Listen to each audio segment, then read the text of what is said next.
It was a Saturday night, August 30th, 2025. People were out streaming movies or video calling family, until suddenly, millions of Verizon customers lost all service. Phones that buzzed with notifications now showed no service. The internet connection vanished without warning. This wasn't a small glitch. It was a massive, widespread blackout, leaving people confused and disconnected. Social media exploded with questions. Is Verizon down for anyone else? The answer was yes, everywhere. Calls, texts, and data were all dead. For many, this was more than an inconvenience. It was a real problem. Parents couldn't reach their kids. Small businesses couldn't process payments. People relying on their phones for work or emergencies were stranded. The outage exposed just how much we depend on invisible signals for daily life. As the blackout dragged on, customers grew anxious.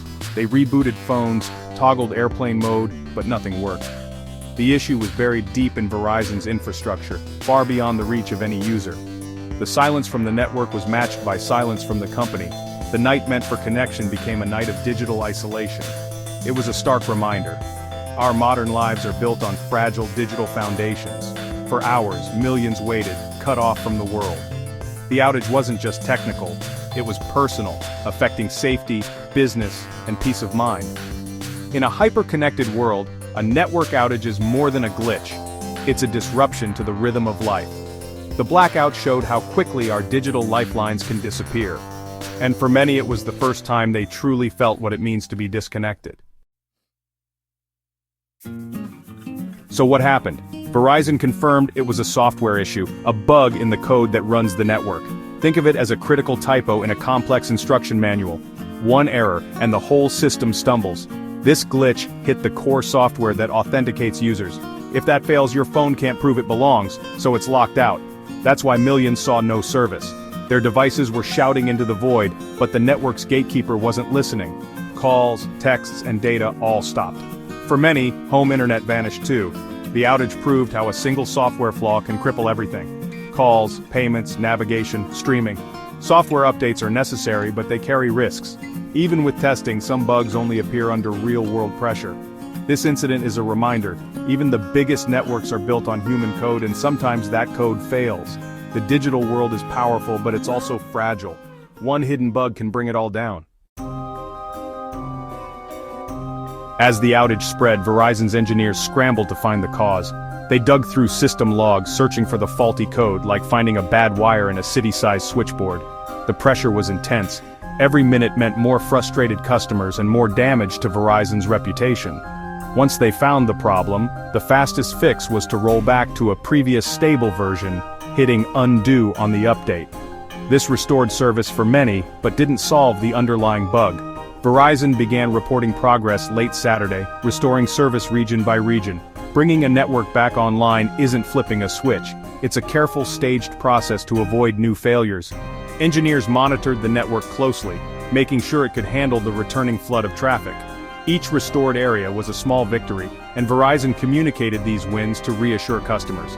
The race wasn't just technical, it was about managing public trust. Quick action and clear updates were crucial.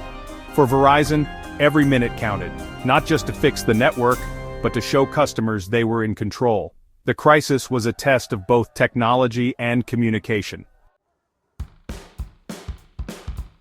A massive outage does more than disrupt service, it shakes customer trust. We choose carriers for reliability, expecting them to be there, especially in emergencies. When the network fails, that promise is broken. Customers wonder, can I really depend on this service? In a competitive market, one big failure can push people to switch providers.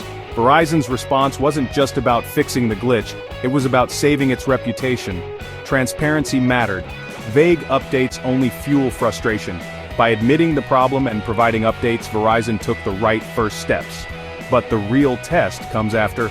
Will they offer compensation? Will they explain what went wrong and how they'll prevent it?